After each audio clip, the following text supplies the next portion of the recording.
Welcome everybody to the Monday Night Tours. We're your guides on this magical journey that's taking us through the Monday Night Wars. I am Josh Kaiser, and I'm joined today by my co-host in the same room as me, Mr. Kyle Hoagland.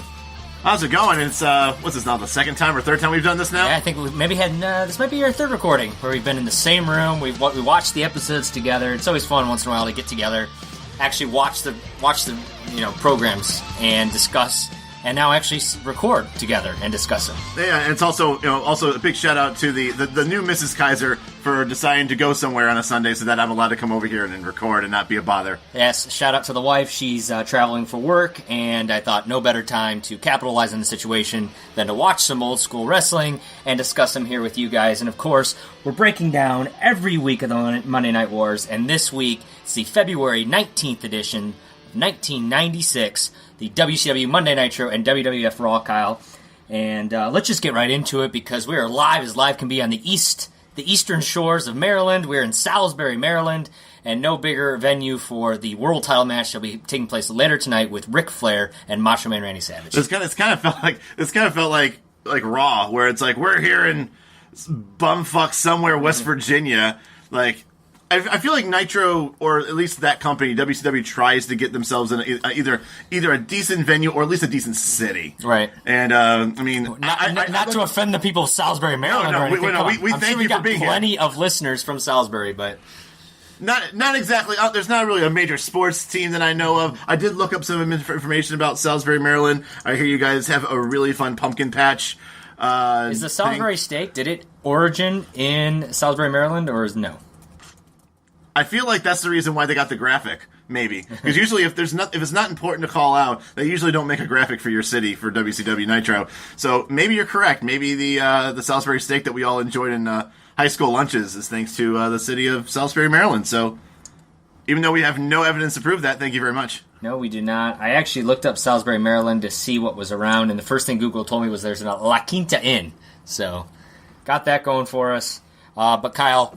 February 19th, there's a lot more going on than a La Quinta Inn, of course. Pepe is there rocking a marching band knitted outfit. I have no idea. It kind of looked like that to me. So he sort of had that, the marching band hat, the top hat kind of thing with the feathers on it, but it looked knitted. So kind of taking a guess there. Of course, Flair is going to be defending his title against the nettled Macho Man Randy Savage, who, of course, is now the number one contender after his brutal matchup with Hugh Morris last week, the previous number one contender, I guess. And then Hogan is going to get his rematch against Arn Anderson. Of course, Arn winning last week in a chaotic finish with the whole Ric Flair interference. Do you think that he actually jobbed because he wanted to make a point that he actually could job to somebody? I feel like that's such a weird time to lose against someone like Arn Anderson. I feel like that was like purposely he booked it, because they always make jokes in WWF, like the Billionaire Ted skits, about how he does not. He never loses. It's in his contract, right? Right. Could be. I don't know. We'll see. But, of course, they're going to have their rematch. And they want to say congrats to Steve Grissom, Kyle. Of course, he had that fiery promo that you were so a fan of last week on 10 Raw. out of 10, yes. And he wrestled. He drove in the Daytona 500, and he finished... Well, they gave him congrats, Kyle. They didn't really say. I went ahead and did my research. He finished 27th out of 43 finalists. He got about $40,000 for that win. So congratulations, Steve. Him and his wife were actually in the crowd today. So that $40,000 probably went right towards Hulk Hogan's salary. So also, Hogan, thanks you for making it so Ted doesn't have to do that out of his own pocket. And that said, before we get into our opening match, Kyle, just want to let you know the Salisbury steak is actually been credited for it's a dish named after the American physician James H. Salisbury. It was popular in the U.S. where it's traditionally served with gravy and mashed potatoes or pasta. And James Salisbury, born 1823, died 1905. So he lived a nice full life. Especially during that time. Yeah, usually you die of the rickets or something. It's apparently been in use since 1897, which means it was named after him during the twilight of his life. But there you have it.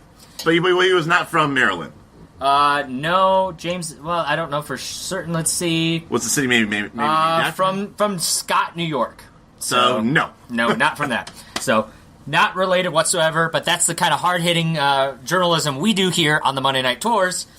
And Kyle, with that said, let's get to the opening match on Nitro. It is Arn Anderson trying to win his second match in two consecutive weeks against the infamous Hulk Hogan, and they say it's a very responsive crowd, and I gotta say the crowd was just mediocre. I don't know why. There were some points where I think maybe like a group of 10 started yelling things. Yes, but I wouldn't say that, Bischoff. But I mean, to each his own. And also, I would love to if somebody could at Monday Night Tour on Twitter, on the old Twitters, has Hogan ever lost 2 weeks in a row, especially against the same guy?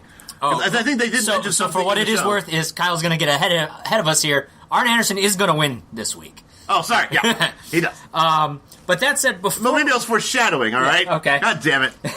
I just want to say my notes for this match are I wanted to write down every time Hogan did a heel tactic in this match, right? Because it has sort of been my hypothesis or a theory that I've been working on that Hogan has been wrestling as a heel for quite some time now. Hey, Kyle, I probably missed some things along the way as we were kind of discussing, right? Not notes, but I've got, he opened the match out by choking Arn with his own coat that Arn Anderson was wearing. He chokes him inside the ring with just his hands around his throat. He poked the eye. He then followed it up by biting Arn on the head while he was laying on the ground. He raked the face a couple of times. He strangled Arn Anderson with a shirt from the crowd, so he's actually using foreign objects from outside the confines of the ring and the outside ring area, actually reaching into the crowd for a shirt to strangle him. He rubs his face into the canvas, very despicable kind of move for a face like a mega face, if you will. Right. He chokes him on the ropes with his boot, just literally to the throat. A lot of 5 counts were in this match. He actually punched Arn Anderson over the top rope, which, if you're going by the rules, that's a disqualification, which Heenan, of course, calls out. That's probably the least heel move that's been done here, but worth mentioning. Still, it's a DQable offense that didn't get a DQ, and which makes it crazier later on in the match. Right. And that's actually what I've got here, Kyle. So 1, 2, 3, 4, 5, 6, 7, 8, 9 different times. He also rakes the back a couple times in the match. He does. But he always does that, So at least 10 to a dozen times that Hogan does heel-like tactics in this match. And that's just this match. It's amazing to me that this is your baby face of all baby faces here. And I gotta say, wearing... He also taunts Flair. 2018 glasses, rose-tinted glasses or something. Bobby Heenan was right the whole time.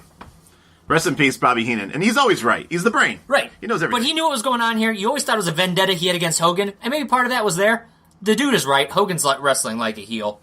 I have to say, Kyle, my favorite moment of this was when Hogan was Irish whipped into the corner and ends up kind of stumbling and falling for it. There's very some botched moments in this match. Well, a lot of it had to do with usually both of them were from Irish whips to the corner. Right. That I noticed. It was almost like Hogan just didn't know what Arn was going to do to him. How he was supposed to follow it up, or right? He would bounce off the turnbuckle and go back towards Arn. Arn would hit him with a back elbow, but Hogan wouldn't sell it. But was like, "Fuck, I was supposed to sell it," and then he just crumbled to the floor.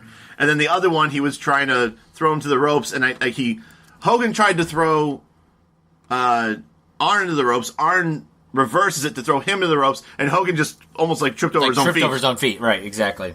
This match, like you said, Kyle, it is going to win. Is going to end up in Arn's favor, but it's a very strange ending because Hogan, of course, is going to put the figure 4 on Arn, which same thing he tried doing last week. And Taskmaster's going to run out, which you don't see at first because their camera work was a little shoddy. Yeah, you saw Macho first. Yeah, all of a sudden you see Macho Man run into the ring. He basically prevents Taskmaster from interfering in the match. Arn Anderson maybe tapped out in the figure 4. It kind of looked that way. The bell rings. Macho raises Hogan's hand. They're celebrating. But Nick Patrick throws those hands down and says, no. Arn Anderson's your winner because Macho Man interfered in the match. Macho Man didn't interfere in the match. He stepped into the ring, but he never touched either of the contestants in this match. He prevented Sullivan. Mind you, last week, Flair interferes. Hogan punches him, curls him up. There was actually physical contact. He was trying to pin Flair. And they let that all play out until Hogan's going to lose. And here he is losing again in similar fashion. 3 or 4 people interfered against Hogan in that match. All of those were DQable offenses, all of which Nick Patrick saw. Right. And yet there was no DQ at all in that match. This one, Macho Man just goes in to keep somebody from getting involved in the match, and Nick Patrick felt it was necessary to call for the bell. Like I said, you've been talking about how Hogan has been wrestling as a heel for months now. I agree with you 100%. It's kind of mind-boggling because I didn't notice this either. Once again, roasted in glasses. Right. The thing that I've been noticing is the completely egregious efforts done by these damn WCW reps, mostly by Nick Patrick. He's the worst offender. He's the worst offender. But I'm not, once again, Randy Anderson and Mark Curtis, you are not by any means exonerated. Right. But yeah, this is it's a strange ending, and it just makes it stranger because there's no consistency. I feel like, I don't know who's writing this shit in the back, but it's either poorly choreographed. Sullivan's period of time, at least his head booker, but it seems like it's a good idea in writing and stuff, right? But it's not choreographed at all. No, it is not executed well. I gave this match a 1.5. It was worse than last week's match, just in general. In general, but the ending was fucking garbage. 1.5. Yeah, I don't remember what we said last week, but I think we both gave it. I think it was about 2. Because I think I was gonna damn near put it 2.5, 2 3/4 until that ending. Right. This was far worse. And I think it also makes it worse because we saw this match last week, so it's pretty much. So it makes us have to score this a little bit less because it was we thought it would be like a rubber match or like a rematch, and it was the same formula. Hogan basically squashes this guy 95% of the time with heel tactics. And then shit ending with people coming out to try and stop it. Weird ending. This time wasn't a DQ, wasn't even a pin finish. Right. So, yeah, I agree. I would say a 1.5. Following this match, Kyle, Loch Ness is going to be back in action. Thank God, right? Right. Jesus. And he's going to be wrestling Das Wonder Kid Alex Wright, which I thought was a little strange. I know we haven't seen Alex Wright really much recently, but I feel like in the period of time we've been watching Nitro, like, Alex Wright has kind of been on the rise a little bit, like, kind of an He's not the type of guy to job to somebody. No. Unless it's going to be in a good match where he looks good jobbing. And I understand when you're going up against Loch Ness, just looking at him, the size, he's 3 times the size of Alex Wright, if not more. So you understand if he loses, but I just was, hoping this isn't a total squash like the Scotty Riggs match was last week. And, I guess he lasted somewhat longer. He lasted a little bit longer. Obviously, Loch Ness is going to win this one. And I will say, it was mostly Alex Wright doing a lot of moves that just, drop kicks, punches, splashes, things like that to, try to knock Loch Ness over, stuff like that. Kicks to the floating ribs, and as Bishop would say. It was more kind of bouncing off of him, not doing anything. So I guess he wasn't really getting squashed. He was just trying to do everything, and nothing was penetrating this monster. And then it is going to lead for that elbow drop win for Loch Ness. I give this a 1.75 for Loch Ness. Comparing last match to this match, this is leaps and bounds better. He doesn't botch anything, but they really limit his moveset. I would say he didn't do anything other than do like a monkey throw over the shoulder and an elbow drop. So they limited his moveset, and I think it was for the best here. He basically just hung out in the corner, right, and got drop kicked a bunch. Took some hits and then immediately just kind of brushed him off. Right. Anything else you want to add to this match? Loch Ness has some new music. It's not Dungeon of Doom music. Yeah, I that was very strange that he now. Well, once again, this might be Hogan's doing as well. I'm pretty sure Hogan wanted Haystacks because he wants some gigantic man. He wants the big man to squash eventually. Right, at some point. It's something in the back pocket at some point to beat.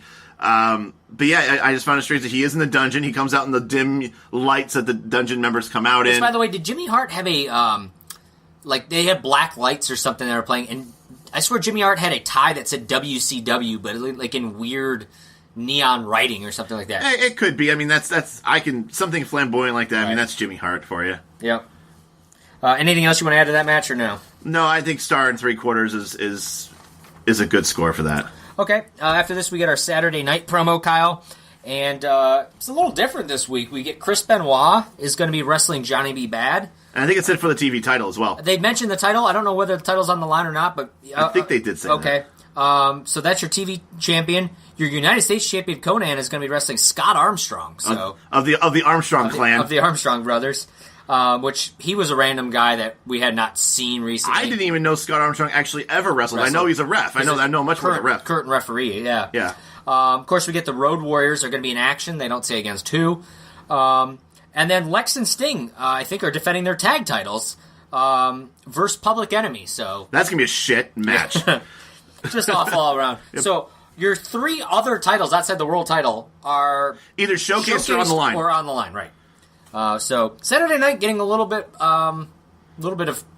It's too heavy at the top in WCW, like right now. So it's just anybody who's a big time player, whether they're a champion or not, is going to be on Nitro. And unfortunately, none of the big players are champions other than the world champion. I will say the tag, sure, but once again, that's still the tag titles, and a lot of times they've been showcased. And the thing is, Sting and Lex have been on almost every Saturday night. Right.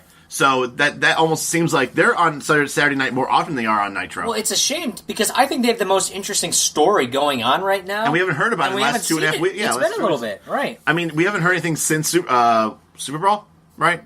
Is that what the last match? Did they wrestle last? They didn't wrestle last week. They didn't wrestle last week. Yeah, so since Super Brawl. So the last time that we talked about it was when they wrestled and beat the Road Warriors. Road Warriors. But then they also had the rematch with Road Warriors and Harlem Heat. They wrestled both of them at Super Brawl. But sure. But once again, we don't give a shit about that. We're here to talk about Nitro and Raw. Well, still. Those are all footnotes. But what we really need to talk about, Kyle, is this next match. And it's the Brad Armstrong, so another Armstrong brother, wrestling the Belfast Bruiser. I don't know where to start. Of course, the Belfast Bruiser, at first I see him come out, it's Fit Finley, and I hit pause, and that's when the Belfast Bruiser, what do you call that thing at the scroll or the graphic? The graphic comes up, and it says Belfast Bruiser. I'm like, I didn't realize he wasn't always Fit Finley. What the fuck is going on with this? So all right. So for those that, please do yourselves a favor. You guys, you can pause right now. And either, I'm just hoping you guys are listening as you guys have watched the show. Right. So you're probably thinking the same thing we're thinking, which is they must have, when Finley was going to come out, he didn't have any look other than his regular, like, shamrock, onesie. Leotard that he's going to come out in. And they're like, no, dude, we need more for this. Which, by the way, he has a mustache and a mullet, so classic mid-90s. And this is Fit starting to gray a little bit. You can see it in the roots, but he's got nice, like, rather dark hair. He's got hair. Yeah, too. he's got hair. He's wearing football pads on the shoulder pad on one arm. On one arm. His right shoulder. It was when we were looking. It was his left, our left, his right. Right. Yeah. And then on the left, he's wearing it's like half spiky leather jacket, spiky studded leather jacket, and it's only like one sleeve of that and one shoulder pad. Who fucking designed this? I'm like I said, I'm convinced that when he came out, there was just like a chest in front of him, and they're like, pick 3 things, and one of them was a mullet. One was the mustache. Fit, man, it's amazing. I wish he was always the Belfast Bruiser. I wish that just stayed. This, if you guys have not seen it, first of all, you should always watch the episode before you listen to this. But it'll be on our Instagram. It's going to be on our Twitter. It'll be on Facebook. It's going to be all over the place because this is phenomenal. This is.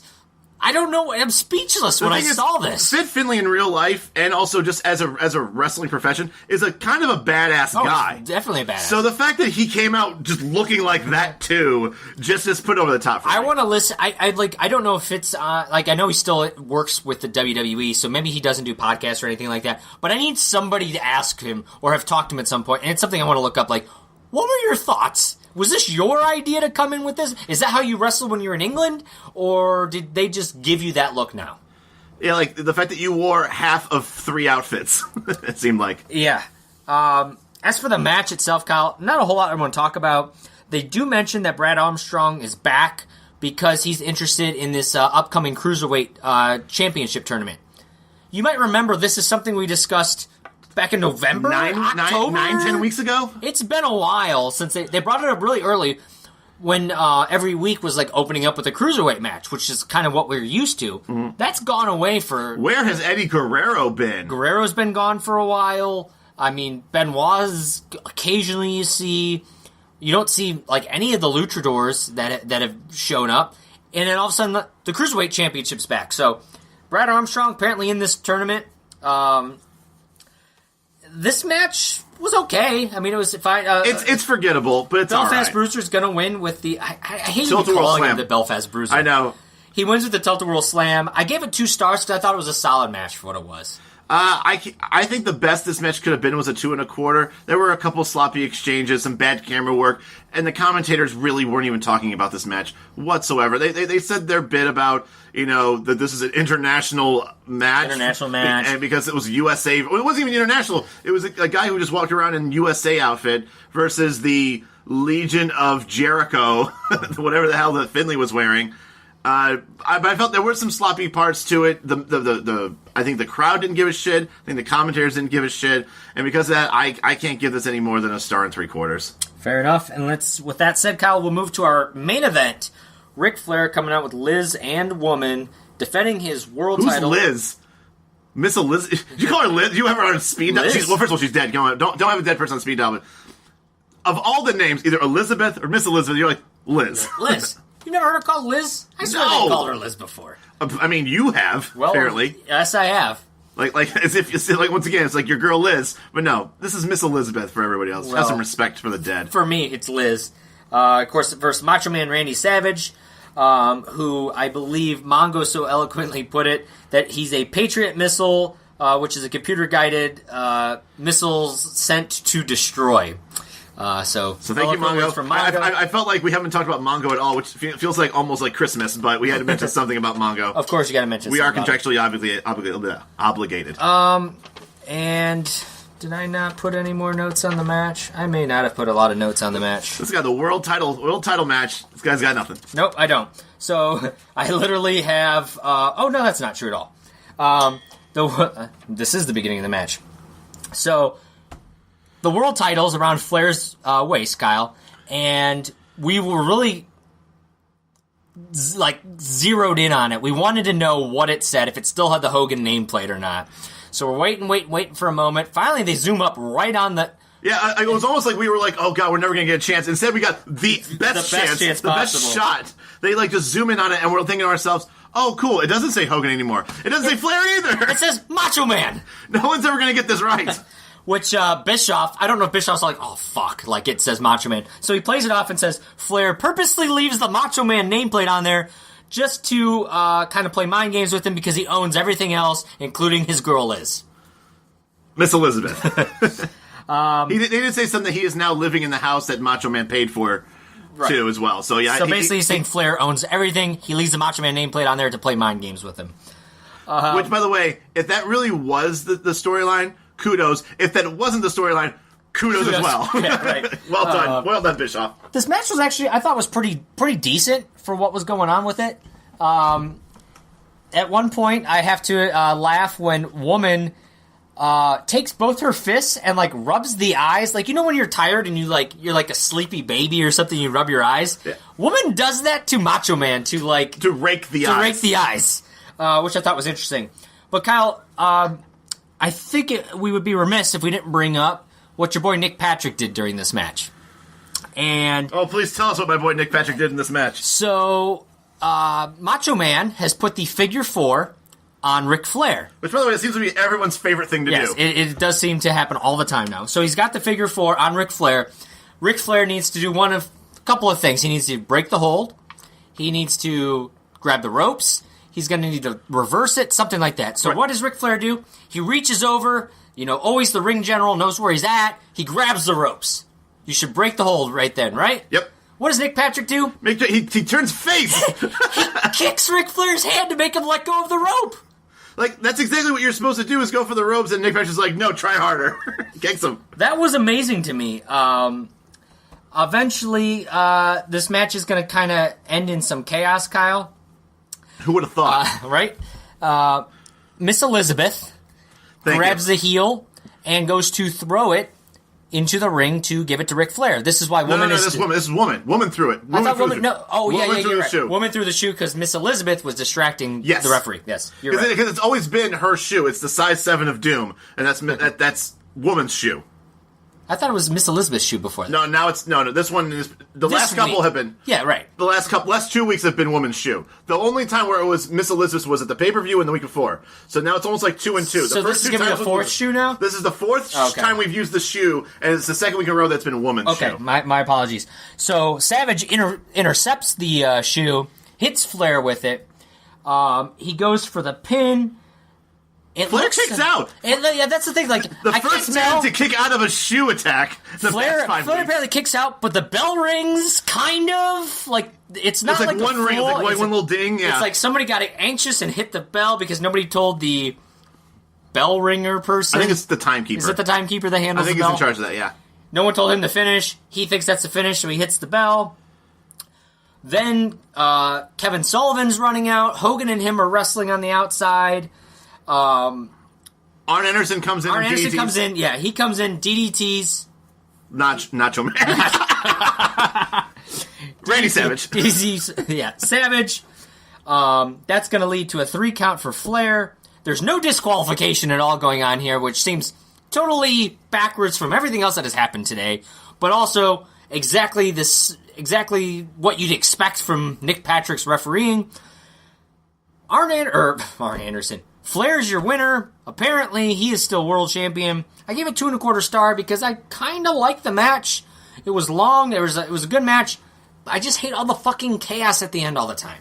Yeah, actually, I actually gave this a 2.5. I thought this is actually one of the. I think these two clearly have good ring chemistry with each other when they wrestle. Do. And it's not even that they do anything like spectacular. They're just good at playing off each other. Right. It's a lot of like we talked about this before in other matches where they just do a lot of punching, a lot of chopping. There's a little bit of heel tactics going on, and just Macho just trying to fight his way back through it. Obviously he had to fight through Woman and all of her tactics and everything like that. So as far as the match itself, it was actually really good. For what they're capable of doing. The match went long. It was almost 20 minutes. It was a long match, especially for Nitro. Yeah, we even said, like, when we knew they were coming out, we kind of looked at the runtime of Nitro and was like, well, this still got 21 minutes left in the show, and all we have is this. So clearly something, either that this match is going to go real long, or there's going to be a lot of activities going on, which is kind of true for both. Right. But I actually give this a 2.5. Okay. Speaking of activities, Kyle, we're not done following this match. Chaos ensues in the ring. Of course, you've got Sullivan out there. You've got Hogan. You've got Savage. You've got Flair. You've got Arn. Everybody's battling. And who comes in to clean house? Brutus the Barber Beefcake, I guess. Which no one said anything about this until way later. But like I looked at as soon as he came in, he had like the streamers coming out of his elbow. Tassels around the arms and stuff. And it was kind of like he's kind of like your '80s British bulldog kind of look. It's Zodiac. He doesn't have the face paint. He's not wearing black and white anymore. He's wearing bright yellow and stuff like that. He looks more like the Barber. Right. And he's running around clearing house, and nobody's sure what to, call him at first. And they don't make an announcement. As far as we know, this is his first time not being the Zodiac since, unless there was a Saturday night thing that just happened. Didn't happen at Super Brawl. Didn't happen at Nitro. I think if it happened on Saturday night, I think that they would have had a better explanation. I would think so, too. So this is probably the first time you see him. All of a sudden, Flair's back at the commentary booth, which is the best Flair in the world is when he's on the commentator. He basically says the new kids on the block. They're the new kids on the block. That being him and Arn and Sullivan, who by the way are combined age 150 years old. Right. He says Hogan has lost again. Of course, he's still world champ. Then Beefcake comes over here. I'm calling him Beefcake for the time being because I still don't know what his name is. Right. He kind of clears the heels out of the way. Hogan gets on there and says, the Bootyman's going to get things done. And that, ladies and gentlemen, is when I realized he's no longer Beefcake. He's not the Zodiac. He's the Bootyman. And now... Booty man. So now, next week, we're going to have a 6-man tag. You've got Sullivan, you got Flair, you got Arn going up against the Mega Powers and Savage and Hogan, and now the Bootyman. And Hogan basically says the Bootyman's going to get it done. And the big Bootyman is back on track. Me and Gene's going to finally come in there, Kyle. He's going to settle things down, try to get to the answers. Try to cut through the shit. Figure out what's going on. Basically decides, okay, this 6-man tag is... The gauntlet's been thrown down. I think it's going to be made for next week. And nobody seems to question who the fuck the Bootyman is. There was all that with the Zodiac at one point. Remember saying, friend, no, stop. That seemed like it was a story going somewhere. And then it was almost like they just... You know what, fuck it, we're not even going to deal with that. That's WCW for you, though. Bootyman, you're here, and we're just going to pretend the Zodiac is gone and not mention that the Zodiac can now talk, and he's dancing around and calling himself the Bootyman and assless chaps. I just can't understand the whole point of, look, the Zodiac, I'm not saying that he had much of a storyline, but he did have one. He had something. He had something at least, especially considering that he didn't wrestle an inch since he's been in WCW. He's just been like a mute for the Dungeon of Doom. And I think at some point we're supposed to find out or understand that I'm gonna call him Beefcake because I just you don't like the Bootyman? I can't seriously say Bootyman without like feeling embarrassed, but that apparently he was supposed to be like a spy. That he was like in on the he infiltrated the Dungeon of Doom and pretended to be the Zodiac, right? And then, but once again, none of this is explained. This is just like us guessing. I'm hoping that they explain it later, but at the same time, they probably won't because it's not an interesting storyline unless Hogan deems it worthy. I agree. That said, Kyle, that's Nitro. So what were your thoughts? I hated this fucking Nitro. I honestly, I fucking hated it. Nothing about this, anything that went on this week was anything better than what was last week. The only thing that was better, sadly, was Haystacks. Like, that's improved from last week. Yeah, improvement from last week. I mean, it was a bad Nitro. Honestly, it was not a good Nitro. Yes, okay, you had some shitty main events, you had some shitty booking. And shitty storyline, shitty explanation or no explanation. Yes, I agree with all that. But you had the Belfast Bruiser. You have Fit Finley with a mullet, a mustache, half a shoulder pad, and half a leather-studded jacket. How can that not make this the best Nitro of all time? I feel like after we watched Raw, I feel like we did rewind and laugh and smile more with Nitro than we did with. I enjoyed Nitro for the piece of shit garbage that it was. Yeah, it was enjoyably shitty. It was enjoyably shitty. This is classic WCW right here. It was an awful Nitro. I'm going to agree with you. It was terrible for so many reasons. But the Belfast Bruiser, the Bootyman out of nowhere, total WCW bullshit, and I loved it. I was entertained. I definitely laughed more on this than I did with Raw. I will say that. Right. That said, let's move over to Raw, Kyle.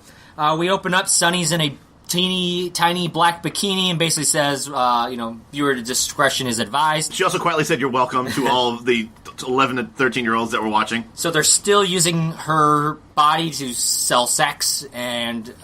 Do you think the only time where they actually use her is when like Goldust is on the show?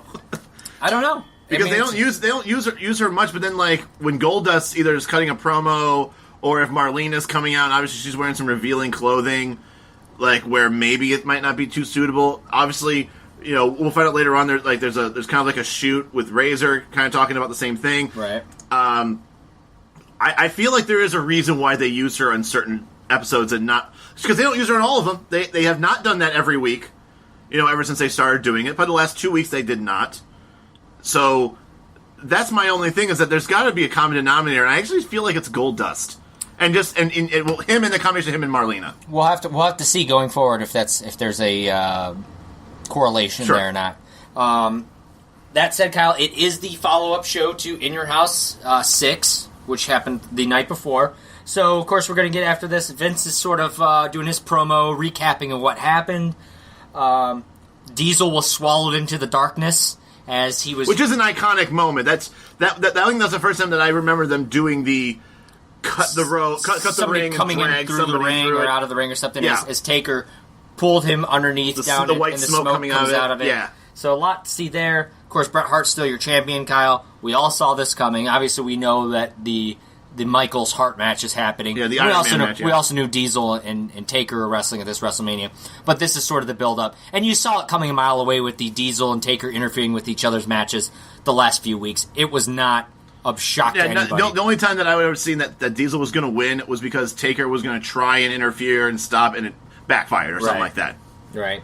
Of course, there's a promo. Goldust and Razor will be wrestling tonight for the Intercontinental title. Ultimate Warrior's back, apparently. They just showed it was almost like by the way, Ultimate Warrior promo. And Larry Fling Live, Kyle. Of course, this is the next generation of the Billionaire Ted skits, a play on Larry King. So that's all we got to look forward to, Kyle. We're going to open up with the Intercontinental title match, because why not? We're live from Cincinnati, Kyle. A statement that they make a lot during this. I felt like I knew they were in Cincinnati because Vince mentions it every 5 minutes. I say Vince is a big fan of Southern Ohio. Apparently so. Razor's going to start this match out hot, Kyle. I mean, he basically just attacks from the get-go. He actually throws Goldust's coat into the crowd, so I don't know if Goldust is going to get that back or not, which is a shame because without that coat, you're going to see a lot of Goldust penis. You are. Well, I mean, I feel like he doesn't wrestle in the coat, so no, but we're going to see Goldust penis regardless. This is fair. Loved. I think you and I both commented on it. At one point, Razor does his fall-away slam, sort of, but he goes to the ropes and basically fall-away slams Goldust over the top ropes. Great spot. It was a great spot. It was a disqualification if you're in WCW, if they felt like it that week, but it's still a great spot. Maybe that's why Sonny was on the show, to let us know there's some graphic nature to throw over the top ropes. That's what did it over the top. There you go.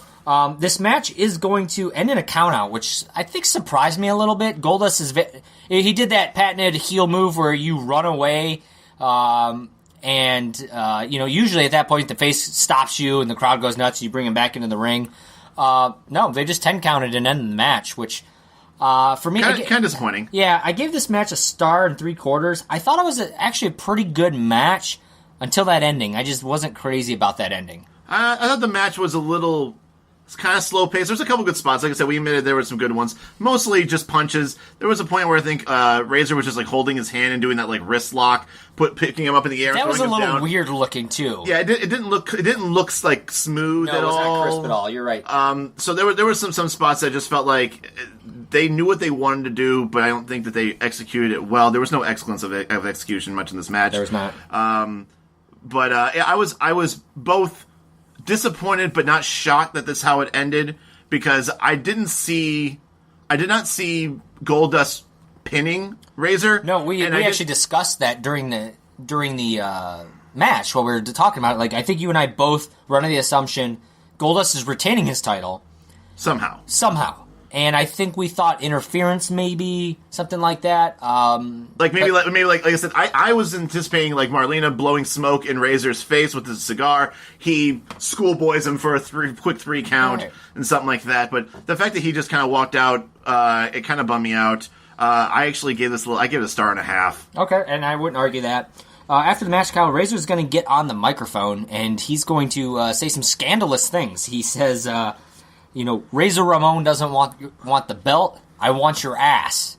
Which Vince quickly adds. Which I'm sure Goldust would oblige immediately. Right. Vince quickly says, "We said it was Raw." So of course we're allowed. Razor and Flair are allowed to say ass on live television. Right. That is your count for the ass count, if you will.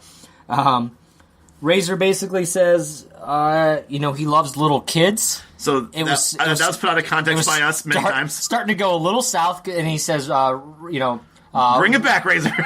he calls out Piper, of course, calling him Rowdy Piper the first time. Says, I know you got a bunch of kids, and if I had kids, I think he said if I have kids. I don't think he has kids yet at this point. Yeah, he absolutely does have kids. At this point? Yes, I'm near certain he's got kids now.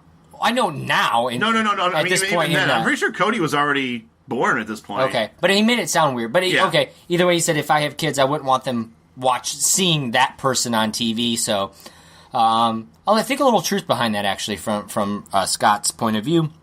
But he basically says he wants Goldust anytime, anywhere. So looks like that feud between Goldust and Razor's still going on. Yep. So we'll see where that goes from there. Right before commercial, Kyle, we see Undertaker walking out of a casket. So all of a sudden he gets his own locker room. He gets his locker room, which is just literally a casket. It was a little strange, but it comes into play later. And then we get this cool 3D graphic of the WWF store. Oh God, yeah. I'm like, what are you talking about? I'm like, oh yeah, like that was both probably very expensive and still shitty. It was still bad, yeah. But he. They're just normal merchandise selling, so not much to say there other than the 3D graphic I thought they spent a lot of money on. Then you got Doc Hendricks, of course, with the Raw band, Kyle. And after that, he's going to basically recap more of In Your House with the still images. That you'll probably find on WWF Magazine. Courtesy of WWF Magazine. They recap HBK versus Owen Hart. Of course, Shawn Michaels is going to win that match, which we all saw coming. Yeah. They recap again what happened with Bret Hart and Diesel. And then they recap the Yokozuna situation, which, of course, Yoko and Bulldog had a match. it kind of fell apart very quickly. Yokozuna was handcuffed to the ropes, and he got beat down by Cornette's team, including Vader. And Q Vader, who actually comes out at this point, Kyle, we were supposed to be blessed with the Aldo Montoya and Barry Horowitz versus the Body Donnas tag team match. How dare Vader? Vader said, no, it's Vader time instead. He wasn't planning to be out there. He comes out there. Everyone needs to start checking their watches for Vader time. Body Donnas don't even come out. Aldo Montoya and Barry Horowitz get their ass kicked in by Vader. And that was really about all that happened. And all I can say, Kyle, is thank God for Vader. What? Come on. That would have been a match. It would have been a match, I guess. And that's what are you saying that the Vader beat up would have given you more points? Right. So that's all we got to say there. Continue. Oh, by the way, if you didn't know, in your house, Vader, it was announced, I think maybe the day before on Superstar or something like that. Clarence Mason, best lawyer ever, got Vader reinstated. What does Vader do? He turns around and attacks more people on both In Your House and now on Raw. He's really making Clarence Mason's job very difficult. But then again, this is Clarence Mason. He's ironclad. He's batting 1,000 as far as going to bat for his clients. I will say Piper came out at In Your House and basically said he will never suspend Vader. He thinks that's basically a chicken shit move. So maybe Vader knows that, and now he's just saying, all right, I'll do it. See, I'm going to push the limits. I'm going to attack Aldo Montoya, Barry Horowitz, break up this tag team match, and see what Piper thinks about that. Piper probably looked back there in disgust, and I was like, I didn't want to see this match anyways. Even though he's booking the matches. Right, exactly. Then, Kyle, we get an Ultimate Warrior 90s promo. So Warrior's coming back, Kyle. I think it's at WrestleMania. I think it is too, but if I recall, I think he wrestles Triple H. I think he wrestles Hunter Hearst Helmsley and gets squashed the fuck. Oh, that'd be interesting. I'm not sure. You might be right on that. I think so, though. That's weird because Triple H is usually only booked on pay-per-views against people who smell. This is true. I'm now trying to figure out the last time he was in a match that didn't involve a smelly guy. Damn it! Maybe Warrior's gonna come out and say I haven't showered in 30 days or something. We'll see. Then we get Sonny, who's wearing a slutty red dress. Basically sings "Happy Birthday, Mr. President." It is President's Day, Kyle. So more sex. What are you doing for President's Day, Kaiser? Nothing exciting. Not nearly as eventful as Sonny's President's Day, anyways. Yeah, that's for sure. Speaking of presidents, Bob Backlund back campaigning. You remember that storyline? Yeah, from 8 weeks ago? Sure. Apparently, he's campaigning somewhere where the Cruiserweight title tournament is happening in WCW in the land of lost storylines. After this, Kyle, we get Marty Jannetty versus somebody. The music hits, and it's really creepy. We thought it was Sid at first because it kind of sounded like that stalker horror movie. And the thing is, I saw a guy in a black singlet and Ted DiBiase. Right. So my first thought was Cycle Sid, our boy Cycle Sid. Our boy Cycle Sid, right. It's actually the Ringmaster, Kyle. And it's Austin with the shaved head. So first time we seen him shaved his head. And he's not his normal Ringmaster where he's like smiling and kind of like, I'm the shit. He's definitely got like the stone cold personality, and Vince even says Vince says he's a stone cold man. So at first I thought maybe coincidental that Vince says it. See, I don't think it was coincidental. Regardless, pretty sure this Austin told him like I don't want to be this shitty Ringmaster kind of like prodigy guy. I want to have some sort of like emotionless. Like, once again, like, kind of like the stone eyes, like an assassin or something. Yeah, well, just somebody that does pain and feels nothing about it, like a serial killer type of mentality. He will say Stone Cold again after the match and say he has stone cold eyes. So, obviously, now you know Stone Cold's on the way. going to stick around, yes. He is going to win with the sleeper, which is still his finisher at this point. But I got a note, Kyle. We actually had to rewind it so I could show you again. He had this hold on Marty Jannetty where his legs were kind of wrapped around him. On the ground, he was kind of like a stranglehold of some sort. It looked like a yes lock, to be honest. Yeah, kind of a little bit like that. Yeah, and Jannetty taps. He taps out, and Austin breaks the hold. And the match just kept going on.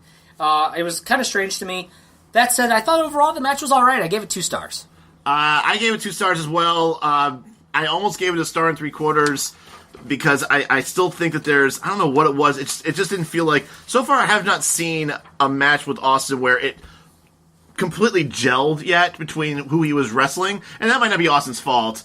And I'm not even saying it's Jannetty's fault. I just think that there were some things that they just feel like that we're not on the same path of. But the only reason why I give it the 2 stars is because I gotta give kudos to Mario Jannetty. He is no longer feeling body shamed. He came out not having to wear a shirt underneath his wrestling attire. He was showing off that hairy chest of his. So the man physique is back. Thank you for getting back into shape, Mario Jannetty. And one other note about Marty Jannetty, I forgot to mention. The New Rockers are coming back. And who's this fucking tag partner? I don't know. They may have mentioned it. I didn't hear it, and I'm actually going to look that up right now because I should know this. I'm trying to think who on the roster would have been with him at this point. Leif Cassidy. Oh yeah, of course. Leif Cassidy. Yeah, he's for those that is Leif Cassidy another person? Yeah. Don't tell me it's a guy that I'm supposed to really know. It is. Who is it? Leif Cassidy. He also wrestled as Avatar. Al Snow. Al Snow. Is Al Snow just walking in and being like, all right, you didn't like Avatar, how would you like Leif Cassidy? And he's like, every year he just comes in with a new look. All right, you're going to show me a picture of him? Oh my god, that is a rocker. He looks exactly like a rocker. He looks like Marty Jannetty. He looks like Marty Jannetty. He looks more like Marty Jannetty than Al Snow. He looks more like Marty Jannetty than Marty Jannetty. I would never have guessed that's Al Snow. Well, until you look at least him. In that picture. Okay. Yeah, there's another one here. That looks like Al Snow. Oh, yeah, that does. Yeah. But I think we're used to Al Snow with a little bit more hair on his face. Like, that's like clean-shaven Al Snow. Maybe so. Because he always had like that dirty, growth on it when he was Al Snow. Right. So that's all worth mentioning there, Kyle. After this, we get a Mankind promo where basically he talks about, how fucked up his life is and, what they were thinking when they created him. And he's got George the Rat with him, which if you're not familiar with George the Rat, you need to go listen to Something to Wrestle with Bruce Pritchard. He talks all about George the Rat. It was Cornette's rat. They have a funeral for him. It's fucking hilarious. Just go and listen to that. I can't do it justice here.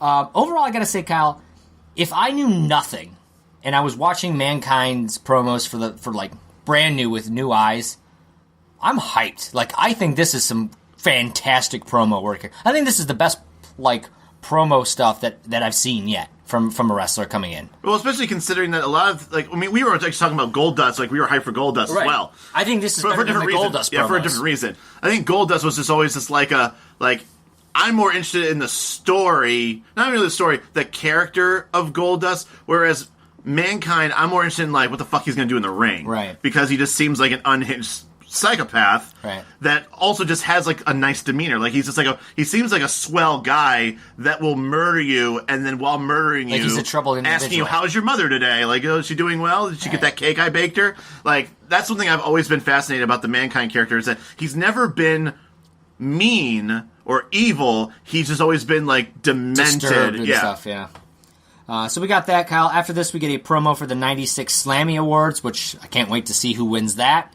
And then we get a Yokozuna promo for his match next week on Raw. And, of course, they do a lot of these pre-produced promos. And in this promo, they show the line where Vince says Jim Cornette was verbally raping Yokozuna.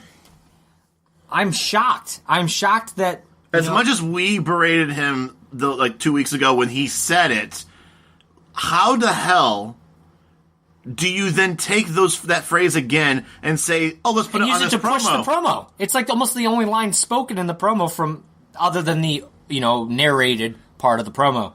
And Kyle, I watched In Your House, and at one point Vince makes the comment, "If you pardon the expression, all hell will break loose." He apologizes to the crowd or to the audience ahead of time for saying all hell will break loose, and now he said verbally raping twice with no remorse. I feel like physically raping is the bad word. But verbally raping, it's okay. Needless to say, he's getting a handicap match versus Owen and Bulldog.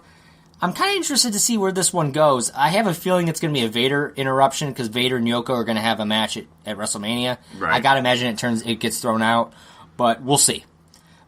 Jake the Snake is going to be wrestling Isaac Yankem, so that's a match. Yeah, a tenth of me is interested in that. Diesel be in action. That could be up there for worst match of the year. It could. You're right about that. Diesel's going to be in the action. They didn't really say who. You saw I think Fatu was showing off the top rope during that promo, so it might be him wrestling Fatu. And then, of course, Shawn Michaels is going to be here to talk about his upcoming WrestleMania match. Because he wasn't there this week on Raw, so, of course, they got to get him on the show at some point. Right. And then, Kyle, we moved to our main event, Undertaker versus Tatanka. That's your main event. That's your main event. I didn't even realize it was our main event until the show ended shortly thereafter. Not much to talk about with this match in general. It was okay. We had more discussion of whether or not he was actually Samoan. Yeah, because, Tatanka always does the Samoan drop. And I don't know of anybody who does the Samoan drop that wasn't Samoan. Right. I mean, and I'm pretty sure the Samoan drop was his finisher. Or it was a fireman's carry, which I think he goes in the Samoan. But I think when he did it as a finisher, he would pick him up and then, hold it up and then drop instead of it being off the ropes and doing it quickly like a Samoan drop would be. If you know other people out there, because I'm sure there's other people out there who have done a Samoan drop that aren't Samoan, please let us know on Facebook, Twitter, Instagram. I just thought that was just lore that you don't do the Samoan drop unless you're Samoan, like how you don't headbutt a Samoan. Right. There's just certain rules that that's only apply to Undertaker Samoans. against Roman Reigns last year at WrestleMania, right? I thought even then Undertaker. No, remember Undertaker hit it and just landed a headbutt. I guess at that point, it's the Undertaker. I mean, right, but you and I both reacted to it. Yeah, that's true. why I say it. So if you do, let us know on Twitter or something like that. Who else does Samoan drops? That said, Diesel's going to come out obviously because him and Taker have this blood feud going on. And he's got an axe with him. We have horrible security in Cincinnati. you have a 7-foot tall man carrying an axe. You do one of two things. You either shoot that man on sight, or you at least tackle the man down. I'm like, holy shit, what is he going to do with an axe? It's not like the sledgehammer that Triple H uses. Totally makes, okay, you can say. I mean, it's still a weapon. Right. but it's an axe. It's an axe. Yeah. Needless to say, he grabs the cameraman and just drags him to the... Which looks like he's going to murder this cameraman. Right.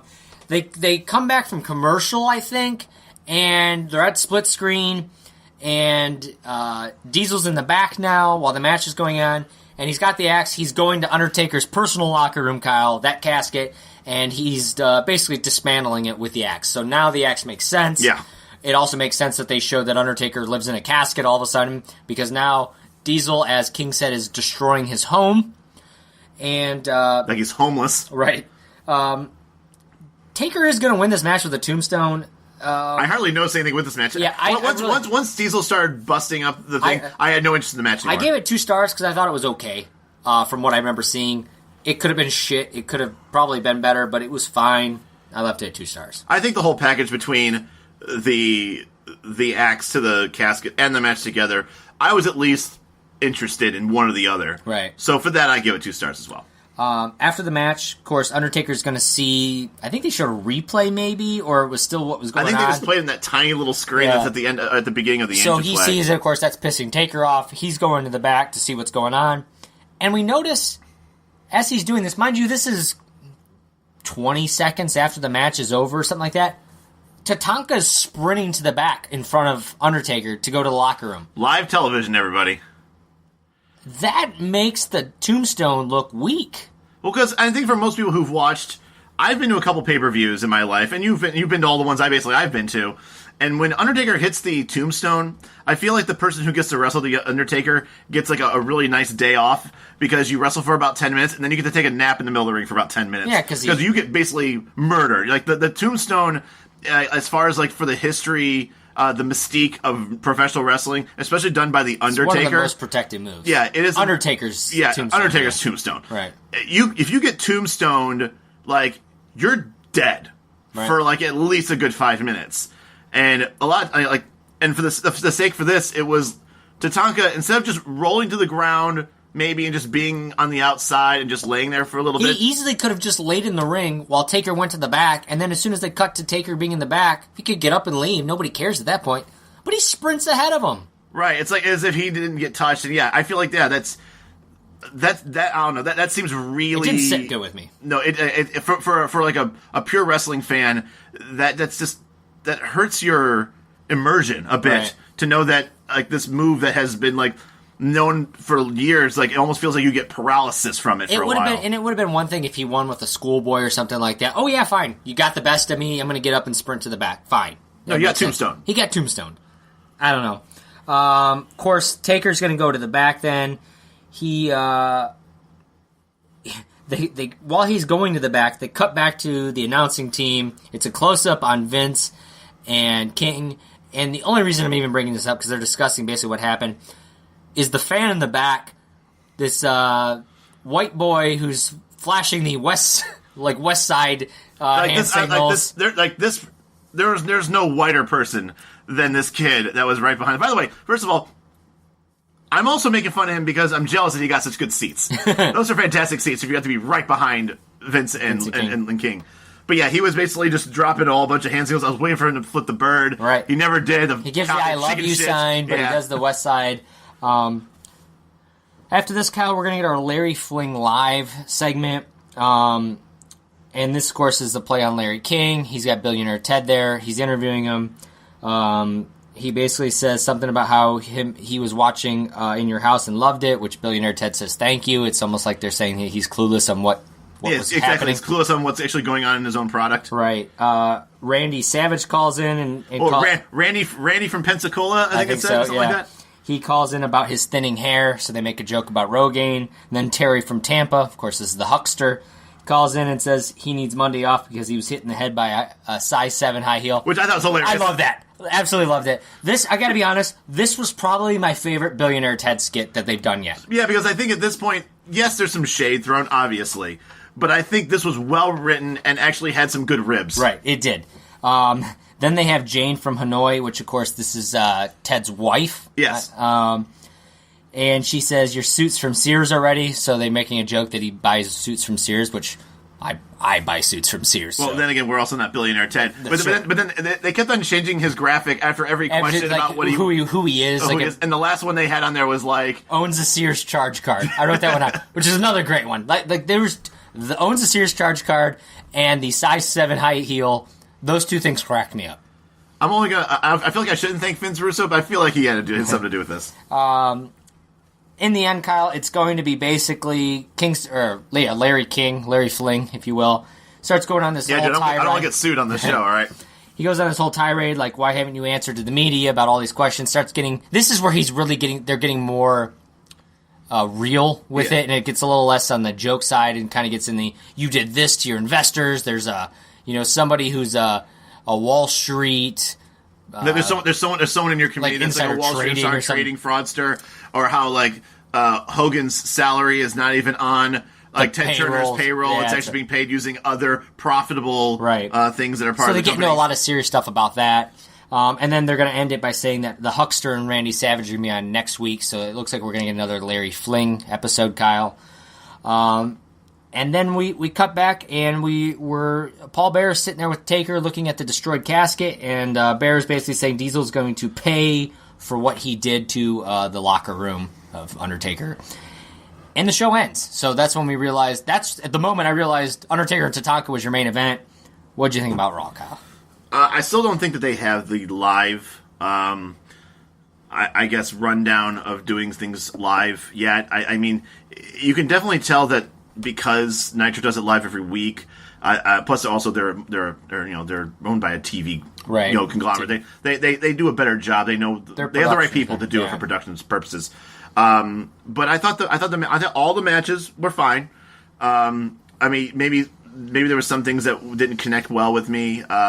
I didn't, obviously an Intercontinental title match, which I will say this, they did not push the Intercontinental title match last week like they didn't, or you couldn't, it was Westminster Dog Show. Right. But it wasn't like where they do the thing where next week someone's going to defend the title and then you don't get a good ending that you want. So it wasn't like they promoted an Intercontinental title match. No, it was promoted it in your house the night before they mentioned it. Right, so there was very, I would say, other than people who paid for the pay-per-view, no one really knew that this match. Right. So I let that slide that there was a count out. Plus it also kind of sets up, the whole shoot interview with Razor and everything. So I was kind of okay with that. Yeah. Other than that, like I said, the matches were okay. I thought the video, I thought them breaking down the pay-per-view was very appreciative. They did it twice on the show. They did. The Raw band, always great to see. I actually, honestly, I enjoyed Raw. I mean, I feel like Raw is, you know what to expect. Raw doesn't really have a high or a low. It either just starts shitty and ends shitty, or it starts good, ends good. For for the most part. Like, I feel like that it has its ways where it's like Nitro just goes up and down and all over the place. Yeah. It's much more chaotic on Nitro. It's definitely more chaotic. I'll give you that. Raw is definitely much more of a steering the ship. Whether it's steering the ship into shit or steering the ship into something good, I think that they're more organized. Yeah, for me, I think Raw was okay. I don't think the matches were very good at all. I don't know if there's any mediocre at best. Like I said, they were okay. There's not a match that like stands out. Right. But then again, neither Nitro. No, Nitros weren't. Actually, I'd say Nitros were bad for the most part. Raws were okay-ish. But I liked storytelling. I thought it was an okay show. And for me, Raw wins this week. I know Nitro, we say Nitro was hilariously shit, which it was. It was classic WCW, and it made me laugh, and I was entertained from a standpoint of just amusement. Not wrestling, yeah. But that's me in 2018 being entertained by just the fucking, like... The circus of it all. Yeah, exactly. Where if I were if I'm just legitimately looking, comparing the two hand in hand, how did the wrestling show go that week? That was a garbage week. So Raw wins, and I don't think it's close. It's not close, but at the same time, I feel like there's a lot of times when Raw wins, it's or I feel like most of the time when Nitro wins, it's not because we think that Nitro had a great show. It's not just that Raw was that bad. This week, it's almost like that. This week, where I don't think Raw had a particularly great show. No, they didn't. It was just, once again, it was just kind of one of those. The reason why you and I didn't laugh a bunch, I think the reason why we kind of just, we watched the shows, we really didn't rewind all that much. It felt like a show that was just on the tracks, right. Just going forward. Yeah. There was nothing bad, nothing good about it. It was just, it happened. This is what we presented. This is probably what we were going to get out of the product. Right. It wasn't anything great, and no one overachieved and no one underachieved on the night. So right. It was exactly what we expected of it, and I feel like everyone did their job. Right. Type of thing. Yeah. Nielsen ratings this week. Kyle, of course, Raw was preempted last week for the Westminster Dog Show, but the week before that, they drew a 2.7. This week, they're up to a 3.1. Nice. Nitro was at that 3.7, which I think was the highest number we'd seen yet, so it is down, and it's down to a 2.9. So Raw, even though getting bumped last week for the Westminster Dog Show, they bounce back strong, and they take the ratings this week. Which I guess Bischoff still has to... He says every week that they're the most watched wrestling show on Mondays, but I do feel like if they win, it's not by much. It's close. And when Raw wins, it's obviously not by that much. So it's really tough. I know Bischoff kind of says it because I'm sure he has some data that he could back it up to say it. Right. And once again, maybe he's not looking at Nielsen ratings. I think basically most people would look at the Nielsen ratings back then. But yeah, and plus I think that I agree that it was a better show. So, yeah. Well, there you have it, Kyle. And that's our show this week. Join us next week. We will be back to break down the February 26th editions of Nitro and Raw. See where things go. Of course, we kind of know where we got the 6-man tag on Nitro, and we've got a couple of the handicap match, Diesel, things like that on Raw next week. Probably another Ultimate Warrior vignette of some sorts. Right. If you guys haven't subscribed yet, what are you waiting for? We're on iTunes, we're on Google Play. Leave us that review, the 5-star rating, if you will. Get us to bounce up those rankings. If you haven't followed us on social media, we're on Twitter, we're on Facebook, we're on Instagram, at Monday Night Tour. You can always go to MondayNightTours.com for all of our social media accounts, past episodes, the whole ordeal. For Kyle Hogan, I am Josh Kaiser, and we will see you next time on the Monday Night Tours. Have a good Tuesday. See ya.